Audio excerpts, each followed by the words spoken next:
आप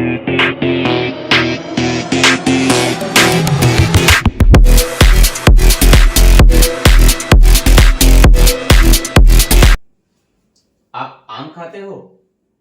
आप आम खाते थे? आप आम खाओगे? आज आप सीखने वाले हैं टेंस।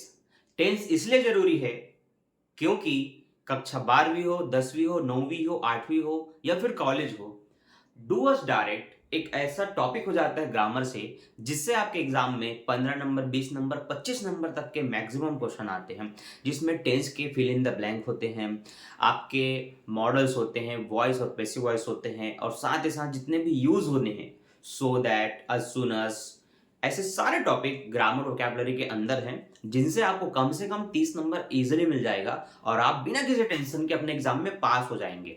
देखो, इंग्लिश के लिए ना हिंदी मीडियम के छात्रों को जितनी प्रॉब्लम होती है वे मुझसे ज्यादा कोई नहीं समझ सकते। रीजन क्या है? हम सब हिंदी मीडियम और सरकारी स्कूल से पढ़ करके निकले हैं। ऐसे में इंग्लिश हमारे लिए इतना टफ हो जाता है कि जब भी पेपर हो, हमें लगता है कि हम पास कैसे हो पाए। जबकि आपने दूसरी तरफ देखा होगा कि इंग्लिश मीडियम के जो छात्र होते हैं वे इसके लिए हेडेक ही नहीं लेते हैं। वे एग्जाम में जाते हैं बिना पढ़े और पास होकर के आ जाते हैं और काफी अच्छा नंबर भी लाते हैं। अब इसका ठीक उल्टा आपके साथ होता है। जब आप हिंदी का एग्जाम जाते हैं, आपको हिंदी बहुत सरल लगता है और आप हिंदी में पास इजीली हो जाते हैं, लेकिन वहीं उनके साथ अगर देखा जाए इंग्लिश मीडियम के छात्रों को, तो उन्हें हिंदी बहुत टफ लगता है। वे हिंदी को बहुत कठिन है कहते हैं और हिंदी उनके लिए काफी टफ हो जाता है, पास होना भी उनके लिए मुश्किल हो जाता है। पर ऐसा क्यों? कभी सोचा? सोचा? नहीं सोचा? चलो बताता हूं, देखो ध्यान से। इंग्लिश में बातें करना, इंग्लिश के ग्रामर को समझना, वोकैबुलरी के अच्छे से समझ करना, इंग्लिश मीडियम की जो बुक है पहली से लेकर के KG 1 से लेकर के पूरे 12वीं तक के, इसमें जो मिडिल क्लास होती है, नीचे की क्लास है, पूरा KG 1, KG 2 और पूरा क्लास 5 तक, यहाँ पर बच्चों को काफ़ी समझ, ग्रामर की काफ़ी समझ एक्टिव कर दी जाती है, जहाँ पर उनके वोकैबुलरी, ग्रामर ये सब काफ़ी स्ट्रांग हो जाते हैं। उसके बाद धीरे धीरे उन्हें टेंस की काफ़ी अच्छी समझ हो जाती है। ऐसे में ग्रामर से आने वाले वोकैबुलरी, एंटोनिम्स, सिनोनिम्स, टेंस, ये सब उनको इजी लगता है और वे उनको तुरंत बना लेते हैं। और आपने देखा होगा किसी भी एग्जाम में, इंग्लिश से अगर एग्जाम होना है तो ये ग्रामर पोर्शन से ही 75% क्वेश्चन आते हैं। अब अगर कोई इंसान 25% पे फोकस ना करके 75% पे फोकस करे तो पास कौन होगा? वह जो 25% को फोकस करता है या फिर वे जो 75% को टारगेट करते हैं? ऑब्वियसली आप कहेंगे कि 75% वाले जल्दी पास हो जाएंगे। यही होता है उनके साथ। तो क्यों ना हम भी जो हिंदी मीडियम के छात्र हैं, वे भी अपनी ग्रामर और वोकैबुलरी को थोड़ी सी स्ट्रांग कर ले, ताकि हमें भी एग्जाम के लिए कोई हेडेक ना रहे। ऐसा अगर आप चाहते हो ना, तो ये वीडियो पूरा एंड तक जरूर देखना, ताकि कोई भी बात मिस ना हो सके और आपके जहन में वो सभी बातें आए जो आज मैं बताने वाला हूँ। तो स्वागत है आप सभी का हमारे एक और नए वीडियो में, जहां पर हम आज बताने वाले हैं टेंस के बारे में। इससे पहले मैंने पैसिव वॉइस और एक्टिव वॉइस के ऊपर में एक वीडियो बनाया है, जिसकी लाइव क्लास मैंने अभी हाल ही में अपलोड किया है। उसको जाकर के देखो और अच्छे से सीख लो वॉइस को, क्योंकि उससे भी कम से कम 4 से 5 क्वेश्चन आते हैं। मैंने दुर्ग और रायगढ़ यूनिवर्सिटी के क्वेश्चन पेपर देखे, वहां पर 7 पैसिव वॉइस के क्वेश्चन आए थे। अब इसका मतलब 7 नंबर तो आपको उन्हीं में मिल जाएगा। अब बाकी देखो एग्जाम में टेंस से क्वेश्चन कैसे आते हैं। सबसे पहले किसी भी टॉपिक को पढ़ने से पहले जान तो लो कि एग्जाम में उसके क्वेश्चन कैसे मिलेंगे। डू डायरेक्ट के अंदर फिल इन द ब्लैंक करके एक क्वेश्चन आएगा आपके बोर्ड पे, आप यहाँ पर देख पा रहे हैं, fill in the blank with suitable verb या फिर फ्रॉम। या आपको यहाँ पर इस तरह से एक फिल इन द ब्लैंक मिलेगा, जहां आप देखेंगे एक वर्ब ब्रैकेट के अंदर होगा। जैसे यहाँ पर ईट लिखा है, वांट लिखा है, ईट लिखा है, गो लिखा है। इस तरह से एक वर्ब होगा जो ब्रैकेट में होगा, लेकिन करना क्या है उस वर्ब के साथ? उसमें एस लगाना है, ईएस लगाना है, आईएनजी लगाना है, कि उसका थर्ड फॉर्म चाहिए, क्या करना है, कैसे पता चलेगा?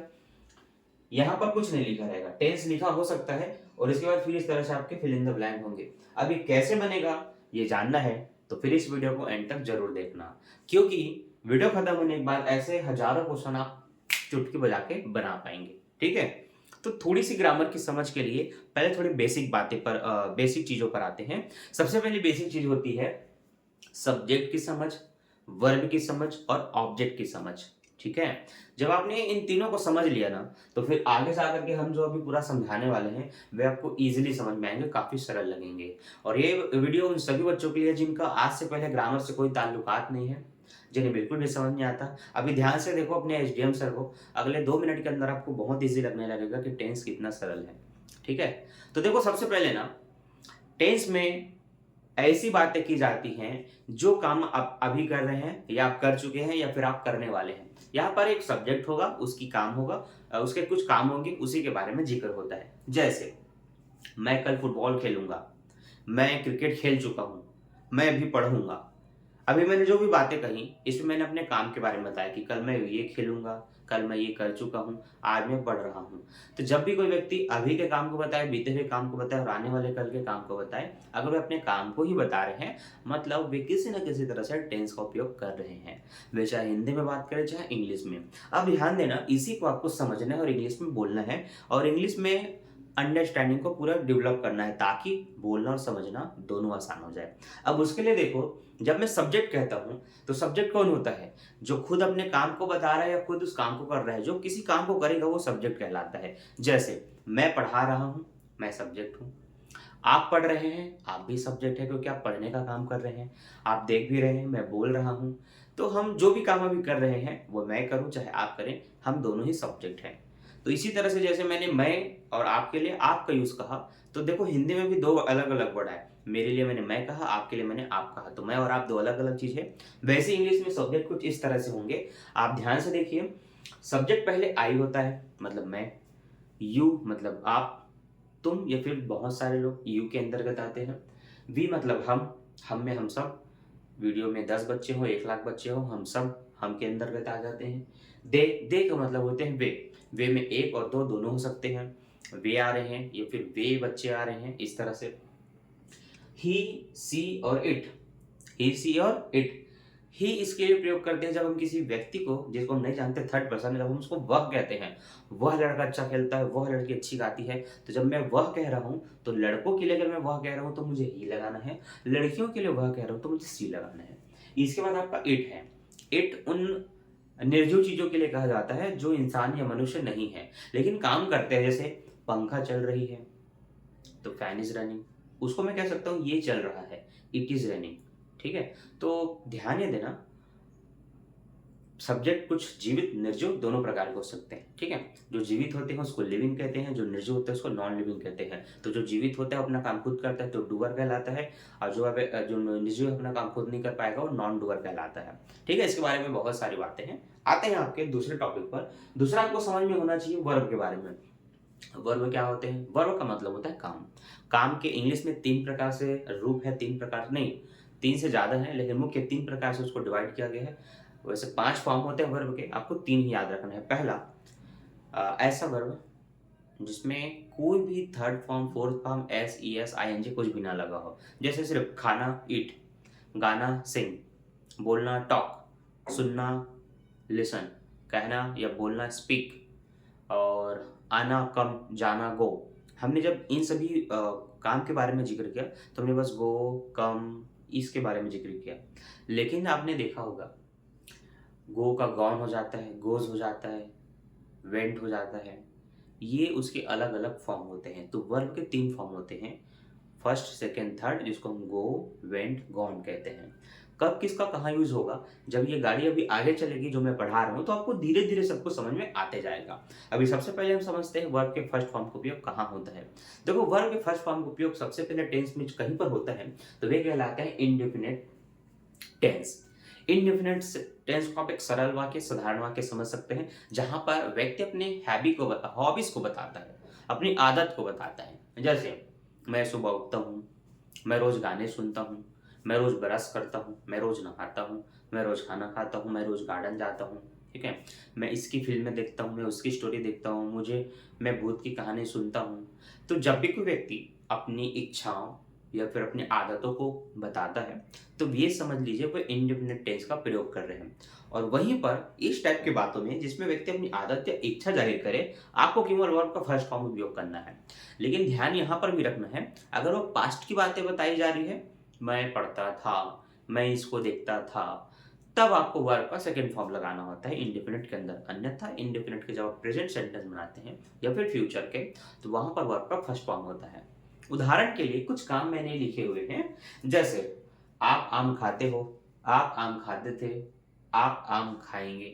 ये हुआ प्रेजेंट और ये हुआ फ्यूचर, ये तो आपका पास्ट है। ठीक है, ध्यान रखना। इनको बनाना कैसे है उस पर हम आएँगे। यही बात आपके साथ नहीं, मेरे साथ भी हो सकती है, हमारे साथ भी हो सकती है, उन्हीं के साथ भी हो सकती है और वह लड़के या वह लड़की के साथ हो सकती है। मतलब मैं यही बात ऐसा भी कह सकता हूँ, मैं आम खाता हूँ, आप आम खाते हो, वो आम खाती है, वह आम खाता है, वे आम खाते हैं, हम आम खाते हैं। इसी के साथ-साथ पास्ट में भी बोल सकते हैं, मैं आम खाता था, आप आम खाते थे, वे आम खाती थी। ये वह आम खाती थी। फ्यूचर में भी कह सकते हैं मैं आम खाऊँगा, आप आम खाओगे, हम आम खाएँगे, वह आम खाएगी। तो जब इस तरह के सेंटेंस आपको हिंदी में दिखाई दें और आपको इंग्लिश में बनाना हो, तो बड़ा सिंपल सा रूल है। रूल मैं आपको नीचे बताता हूँ, क्योंकि मैंने नीचे लिखा है, ठीक? आपको स्पष्ट रूप से दिख भी रहा है। देखो रूल ये है कि सब्जेक्ट, वर्ब और आपका ऑब्जेक्ट 3 चीज़ होना चाहिए। आपने सब्जेक्ट को समझ लिया, आपने वर्ब के बारे में थोड़ी-सी नॉलेज ले ली, ऑब्जेक्ट क्या होता है? देखो जब भी कोई सब्जेक्ट किसी काम को करता है ना, तो उस काम पे कुछ प्रभाव पड़ता है। जिस पर प्रभाव पड़ जाए वो ऑब्जेक्ट कहलाएगा और जिस पर प्रभाव ना पड़े वे अदर वर्ड कहलाएंगे। जैसे जब मैं कहता हूँ मैं 1 कप चाय पीता हूँ, तो जब मैं चाय पीता हूँ तो ध्यान देना कप में चाय है। जब मैं पीता हूँ तो थोड़ी देर बाद क्या होगा? कप खाली हो जाएगा, चाय नहीं रहेगा। तो मेरी जो क्रिया है चाय पीने की, उसमें उस ऑब्जेक्ट पर प्रभाव पड़ गया। क्योंकि कप भरा हुआ था, चाय पीने से मेरी क्रिया चाय पीने की क्रिया से वे कप खाली हो गए। तो जब भी कर्ता के द्वारा किए गए काम का प्रभाव उस पर पड़े तो वो ऑब्जेक्ट है, ना पड़े तो वो अदर वर्ड है। जैसे मैं किताब पढ़ता हूँ। अब 1 किलो की 400 पेज की एक मोटी सी बुक है या ज़्यादा पेज की भी हो सकती है। बस मैंने कहा किताब पढ़ता हूँ। अब किताब के मैं 1 पन्ने पढूँ, 10 पन्ने पढूँ, क्या किताब का वज़न कुछ कम हो जाएगा? क्या कुछ पन्ने गायब हो जाएँगे? बिना फाड़े? नहीं होगा। वे जैसे का तैसा जितने वज़न रहेंगे वैसे ही वैसे। उसका ना तो भार कम होगा, ना तो आकार कम होगा, कुछ नहीं होगा। तो जब सब्जेक्ट के द्वारा किए गए काम का प्रभाव उस पर ना पड़े, तो वह कहलाते हैं अदर वर्ड।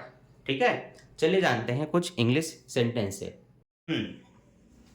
तो जैसा कि हमने कहा था, अब हम आपको सेंटेंस लिख कर के दिखाएँगे ताकि आपको और अच्छे से समझ में आए। तो देखो सबसे पहले लिखा हुआ है, मैं आम खाता हूँ।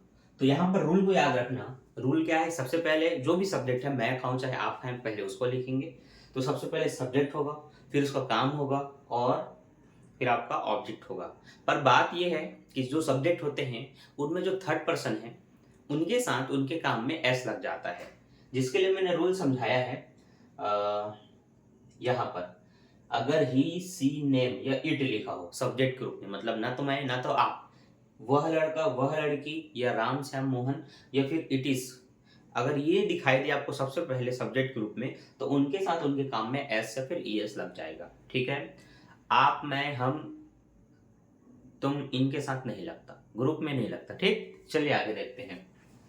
तो हमने कहा मैं आम खाता हूं, तो मैं को आप इंग्लिश में कहेंगे आई, खाता हूं को आप इट कहेंगे और आम को आप मैंगो कहेंगे। तो सेंटेंस बन गया, मैं आम खाता हूं, आई इट मैंगो। आप आम खाते हैं तो अब आई की जगह यू लगा दो, यू इट मैंगो। हम आम खाते हैं तो अब उसकी जगह वी लगा दो, तो वी इट मैंगो हो जाएगा। वही सेंटेंस है। नया क्या होगा? जब वह राहुल या किसी का नाम दिखाई दे, वह आम खाती है तो उसके लिए सी लगाएंगे। और चूंकि अब थर्ड पर्सन आ गया, तो जो भी आपका काम है उसमें इस तरह से एस लगाना होता है। तो सी ईट्स मैंगो। इसी के साथ साथ अगला है हमारा राहुल आम खाता है।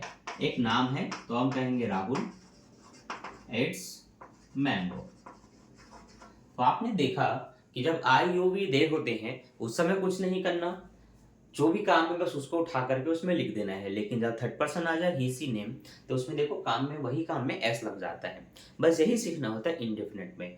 और उसी से पहचान होती है कि जब आपको काम में एस दिख गया, मतलब सब्जेक्ट थर्ड पर्सन होगा और थर्ड पर्सन है, एस है, इसका मतलब उसमें डस छुपा हुआ है। तो वे मैं अभी नहीं लिखा हूँ, लेकिन आगे आपको समझाऊंगा कि डस उसी में छुपा होता है और जिसमें आप एस नहीं लगाते उसमें डू छुपा होता है। ठीक है? ये हेल्पिंग वर्ब है जो कि गोपनीय होते हैं इनके सेंस में। अब यही बात अगर मैं पास्ट में कहने जाऊं, तो वर्ब का सेकंड फॉर्म लगता है, याद रखना। जैसे मैंने जाने के लिए गो कहा, खाने के लिए ईट कहा, लिखने के लिए राइट कहा, तो यहाँ पर वर्ब का सेकंड फॉर्म लगाना होता है। वही सब्जेक्ट, वर्ब का सेकंड फॉर्म और आपका ऑब्जेक्ट। तो यहाँ पर मैं आम खाता था, उसका हो जाएगा आई, ईट की जगह अब आपको एट का प्रयोग करना है। आई एट मैंगो। तो नया क्या दिखा दोनों में? देखो आई पहले भी था, मैंगो पहले भी था, बस ईट का एट हो गया, स्पेलिंग बदल गई। क्यों बदला? क्योंकि उसका सेकंड फॉर्म ही अलग है। अगर सेम होता तो हम नहीं बदलते, ध्यान रखिएगा इस बात को। बस ईट का एट हो गया। तो चेंज केवल वर्ब में होता है। तो जब भी आप वर्ब के सेकंड फॉर्म के क्वेश्चन देखेंगे तो उसमें क्या बदलेगा? वर्ब के फॉर्म बदलेंगे और कुछ नहीं। पास्ट में यही होता है। अब मान लेते हैं मैंने कहा आप, मैं आम खाता था की जगह आप आम खाते थे, तो यहाँ पर आई की जगह यू आ जाएगा। हम आम खाते थे तो आई की जगह वी आ जाएगा, और बाकी वो वही रहेगा, नहीं बदलता। फिर आप पूछेंगे क्या ही सी के साथ कुछ चेंज होगा, एस वेस लगेगा? तो नहीं, पास्ट में कोई रूल नहीं है, किसी के साथ एस वेस नहीं, सभी के साथ वर्ब का सेकंड फॉर्म। तो फिर चाहे यहाँ पर आई हो, वी हो, दे हो, ही हो, सी हो, या फिर किसी का नाम हो, सभी के साथ सब्जेक्ट सबसे पहले, फिर आपका वर्ब का सेकंड फॉर्म, फिर आपका ऑब्जेक्ट। बस यही होता है और हो गया। बस इतना ही करना है, ठीक है। तो वहां पर थोड़े रूल थे जो कि डबल रूल कह सकते हैं। यहाँ पर एक सिंगल रूल है कि बस वर्ब का सेकंड फॉर्म और हो गया, बल्ले बल्ले, सब्जेक्ट कोई भी हो ध्यान नहीं देना। लेकिन पूछने का जो यहाँ पर प्रश्न बनता है वो यह है कि पास्ट है हम कैसे जानेंगे? पास्ट है हम कैसे जानेंगे? मान लेते हैं इसी सेंटेंस में आपको लिखा गया हो आई ईट मैंगो। अब मान लेते हैं यहां पर आपको एग्जाम में इसको कुछ सुधार करके लिखना है। तो क्या मैं ईट को ईटी लिखूं या एट लिखूं? तो यहां पर आपको सबसे पहला नियम पास्ट होने के लिए ये होता है कि जो बातें वो पास्ट की है ये पता भी चलना चाहिए। वो कैसे पता चलता है? बीती बात से पता चलता है। बीती बात कैसे? मैंने कल ये किया, मैंने परसों ये किया, मैंने रात को ये किया। जब आप ऐसी बात करते हैं, मतलब यस्टरडे, लास्ट नाइट, तब आपको उससे अंदाजा मिल जाता है कि ये बात पुरानी है। तब वहां पर वर्ब का सेकंड फॉर्म लगाना होता है। तो यहाँ पर ना आई ब्रैकेट के बाद, मतलब फिल इन द जो ब्लैंक है उसके बाद आपका जो ऑब्जेक्ट है उसके बाद यहाँ पर लास्ट नाइट लिखा रहेगा, या फिर आपका यस्टरडे लिखा रहेगा। इससे पहचान होता है कि ये बातें पास्ट की है, जहां पर वर्ब का सेकंड फॉर्म लगाना है। अब अगर आपको ब्रैकेट में वर्ब का फर्स्ट फॉर्म दिया है तो उसी को सेकंड फॉर्म में बदलना है। ईट की जगह आपको एट लिख देना है, जो कि ऊपर में आपको पहले से मैंने समझा दिए हैं। तो ऐसे सेंटेंस बना करके एग्जाम में दिए जाते हैं। तो आपने देखा होगा फर्स्ट ईयर में भी, सेकंड ईयर में भी, कि आपको फिल इन द ब्लैंक में टेंस के क्वेश्चन ऐसे ही मिलेंगे, जिसमें ब्रैकेट में वर्ब दिया रहेगा, लेकिन उसमें या तो आईएनजी लगेगा, या तो एस लगेगा, या तो वर्ब का सेकंड फॉर्म लगेगा। पर वो जानते कैसे हैं, कैसे पहचानेंगे? सिंपल सा रूल, जब आपको सेंटेंस में इज एम आर कहीं नहीं दिख रहा है, काम में आईएनजी नहीं लगा है, इसका मतलब वो इनडिफिनिट का है जो अभी आप पढ़ रहे हैं। और वहां पर आपको समझना है प्रेजेंट में है कि पास्ट में है। तो प्रेजेंट समझने के लिए आपको ढूंढना है राइट नाउ, नाउ, टुडे, ये सब लिखा हो, और साथ ही साथ पास्ट की बात हो तो यस्टरडे या लास्ट नाइट लिखा हो, और अगर फ्यूचर की बात हो तो इसमें टुमारो लिखा हो। आगे के लिए हम कल के लिए वही बोलते हैं ना। बस इतनी ही बातें ध्यान में रखनी होती है। तो आप धीरे धीरे टेंस को भी जानते जाएंगे ना, तो बहुत सारी नॉलेज धीरे धीरे इकट्ठी होती जाएगी, और एक अच्छी सी, जैसे बोलते हैं ना, जड़ वाली मजबूती, वे आपकी इसके प्रति जो ग्रामर के प्रति समझ है वो मजबूत होती जाएगी। आपको धीरे धीरे बहुत समझ में आएगा। अभी तो शुरुआत है, बस ध्यान से देखो। तो यहाँ पर हमने आपको सबसे पहले ये बता दिया कि किस टाइप का सेंटेंस आता है जो आपके एग्जाम में आपको बनाना है। तो इसीलिए ना पूरा पढ़ना जरूरी है। अब आगे देखो, जब मैं फ्यूचर की बात करता हूं कि मैं आम खाऊंगा, तो उसमें ना आई होता है, फिर विल होता है, फिर इट होगा, फिर मैंगो होगा। मतलब सब्जेक्ट होगा और हर सब्जेक्ट के साथ विल लगेगा, फिर वही वर्ब का फर्स्ट फॉर्म और जो ऑब्जेक्ट है वो। तो याद ये रखो, जिस तरह से यहाँ पर हर वर्ब के साथ सेकंड फॉर्म लगा और सब्जेक्ट जो भी हो, हर सब्जेक्ट के साथ सेकंड फॉर्म लगा वर्ब का, सेम यहाँ हर सब्जेक्ट के साथ विल लगेगा। फिर चाहे सब्जेक्ट मैं हूं, आप हो, हम हो, वह हो, यह हो, कोई भी हो, हर सब्जेक्ट के साथ विल लगाना कंपलसरी है। तो यहाँ पर आप आम खाते हैं तो यू विल ईट मैंगो, वह आम खाता है तो ही विल ईट मैंगो, वह खाती है तो सी विल ईट मैंगो, हम खाते हैं तो वी विल ईट मैंगो। बस सबसे पहले सब्जेक्ट होना चाहिए, फिर आपका ये विल ईट मैंगो, ये बहुत कंपलसरी है। बस ऐसे ही बनाना होता है, ठीक है, कुछ भी खास नहीं है। अब मैं बता रहा था कि इसी काम में कई बार एस ई एस लग जाता है, ये कैसे जानेंगे? इसको जानने के लिए सबसे पहले आपको ध्यान देना होगा सब्जेक्ट क्या है। सब्जेक्ट में अगर आई को छोड़ करके ठीक है, आई को छोड़ करके मान लेते हैं यहाँ पर ही लिखा हो और कल की बातें ना की गई हो, ये ना लिखा हो, बस लिखा हो ही इट मैंगो। तो ध्यान रखो, ही सी नेम नीचे में मैं समझा दिया हूं, देखो ही सी नेम या इट लिखा हो, इसके मतलब इनके काम में एस लगा रहेगा, ये कंपलसरी है, वर्ब का फर्स्ट फॉर्म होगा और एस लगा रहेगा। इसीलिए जब भी आप सब्जेक्ट के रूप में ही सी नेम या किसी ऐसे थर्ड पर्सन को देखते हैं जो कि इनसे अलग है, आई में यू इनसे अलग है, जैसे कि सन की बात हो गई, फ्लावर की बात हो गई, बस की बात हो गई, फैन की बात हो गई, किसी भी अदर नाउन के बारे में बात हो रही है, वो सब थर्ड पर्सन है, वहां पर आपको काम में एस लगाना होता है। जैसे आपने सुना होगा sun rises in the east, तो आपने देखा होगा राइज एक उदय के लिए उपयोग किया जाता है, लेकिन उसमें राइजेस कहा जाता है, ऐसा लगता है, क्यों?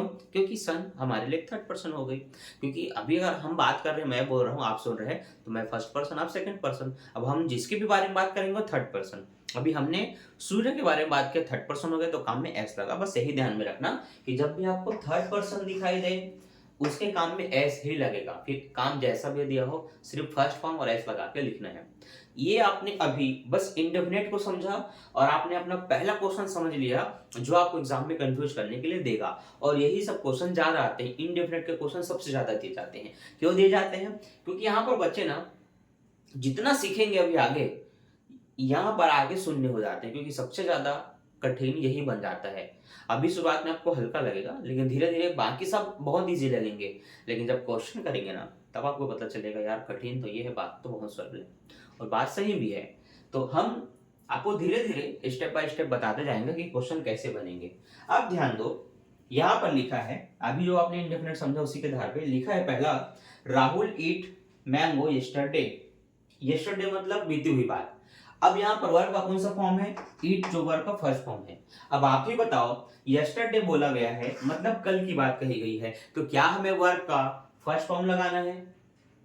क्या हमें वर्ब में एस लगाना है? अब आपने कहा था सर नाम है तो आप एस लगा सकते हैं, बिल्कुल ईट में इट्स लगा सकते हो, लेकिन कब? जब वो प्रेजेंट की बात करें। यस्टरडे मतलब बीती हुई बात है, बीती हुई बात है मतलब वर्ब का सेकंड फॉर्म। तो यहाँ पर इसको चेंज करके ए को पहले लिख दो, फिर टी को लिखो, फिर ई को लिखो, जो एट हमने यहाँ लिखा है ना ऊपर में, ये इसी चीज को बाहर लिखना है।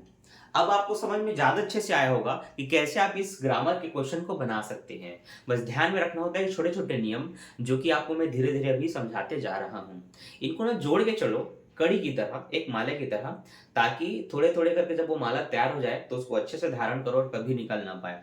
कहने का मतलब है जो आप थोड़ा थोड़ा करके देख के सीख रहे हो, वीडियो खत्म होने के बाद एक बार पूरा देखना और हफ्ते में या महीने में आप इसकी रिवाइज करते रहना। हो सके तो किसी को पढ़ाते रहना, ताकि आपको ये बहुत लंबे समय तक याद रहे। मैं भी अगर ना पढ़ाऊं और ध्यान ना दूं तो मैं भी भूल जाऊंगा, क्योंकि पढ़ा हुआ चीज ऐसा है काम करने जैसा, जब आप कंटिन्यू करते रहते हैं तो आपको हैबिट रहेगा करने का, उसके बाद छूट जाएगा तो फिर वो आपको भूल भी जाओगे। वही चीज इनके साथ है।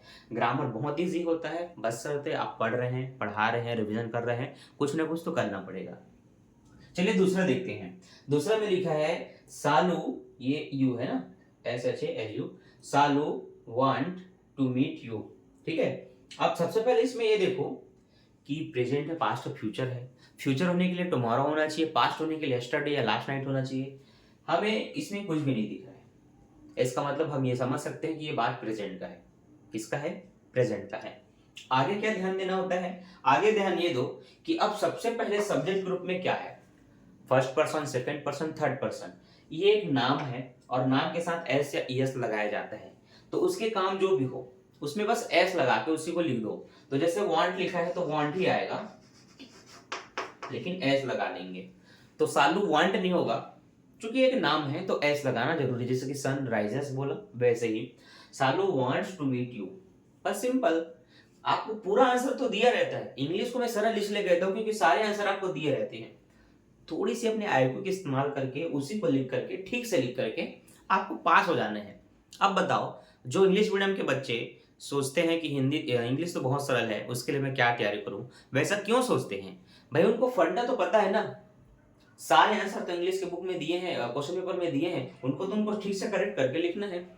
अब आपको ये ग्रामर ही नहीं पता, अब आप रटे पड़े हो क्वेश्चन आंसर ऐसे वैसे, निबंध निबंध, लेटर वेटर, और वो भी आया तो ठीक, नहीं आया तो गया, अरे मैं तो फेल हूँ, मुझे तो ग्रामर आता नहीं।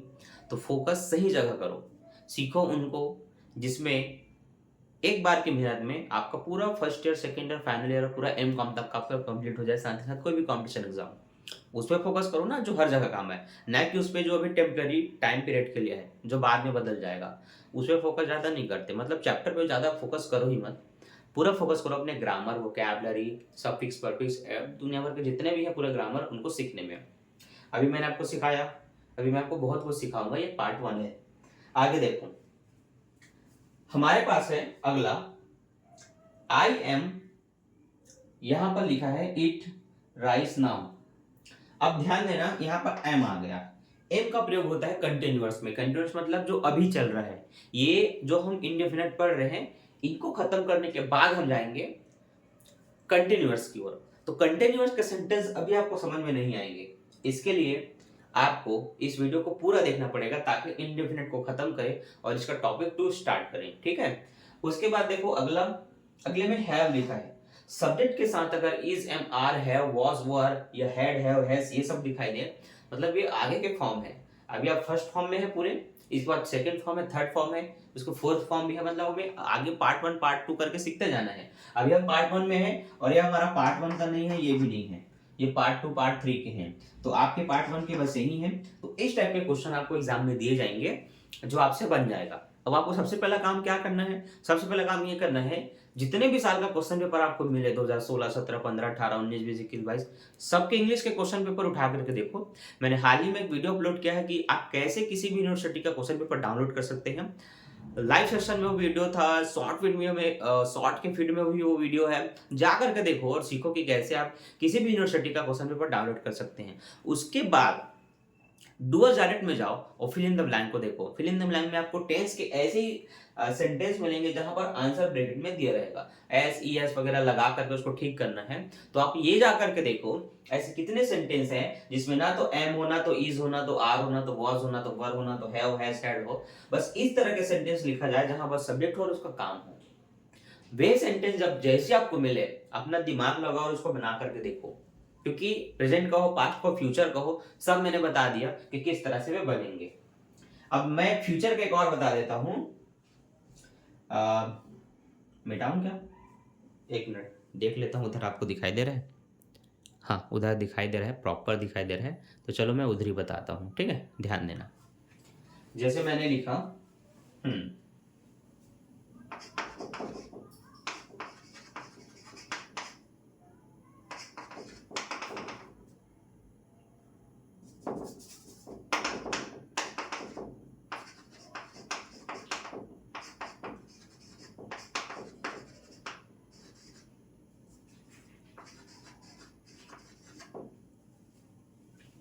पूरा दिखाई दे रहा है? ठीक, देखो यहां पर मैंने लिखा है he want to meet you tomorrow. यहां पर मैंने जो सबसे लास्ट में लिखा है ना, वो है टुमारो। टुमारो जब मैंने लिखा है तो ध्यान दो, ना तो ये आज की बात है, ना तो बीते हुए कल की बात है। टुमारो होती है आगे आने वाले कल की बात। किसी भी सेंटेंस में जब आपको सब कुछ आंसर दिया रहे, लेकिन लास्ट से पता चल जाए ये आने वाले कल की बात की जा रही है, आने वाले कल की, ना तो आज ना तो बीता हुआ, आने वाले कल की।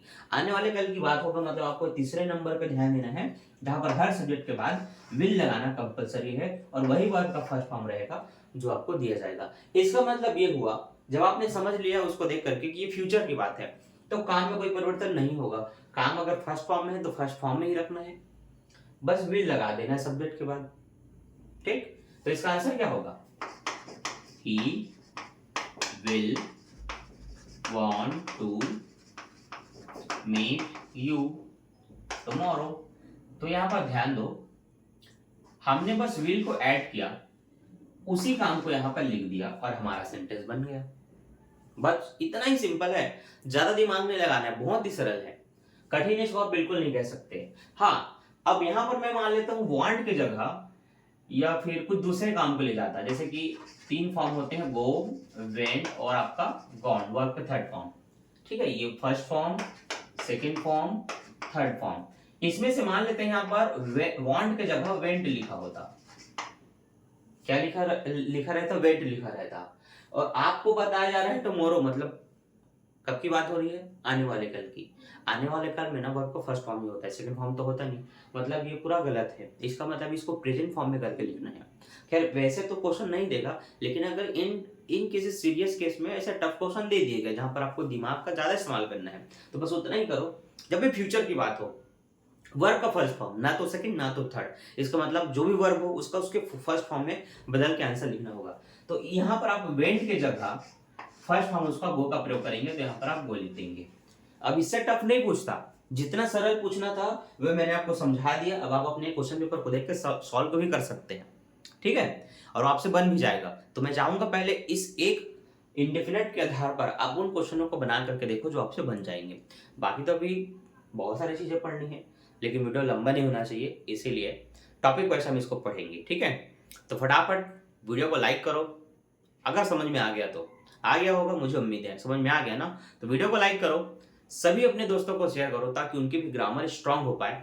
और चैनल को सब्सक्राइब नहीं किया होगे तो कर लेना, क्योंकि लाइन से इंपॉर्टेंट वीडियो आने वाली है, क्योंकि एग्जाम अब आपका करीब है और कई जगह तो चालू हो गया। आपने कमेंट सेक्शन में देखा होगा, कई बच्चों का कॉर्पोरेट का कल एग्जाम है, बहुत मैसेज किया बच्चों ने व्हाट्सअप में, इंस्टा में, यूट्यूब में।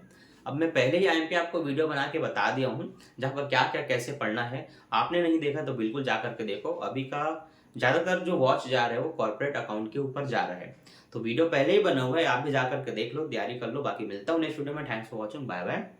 सब्सक्राइब कर लेना भूलना नहीं, और लाइक भी। टाटा।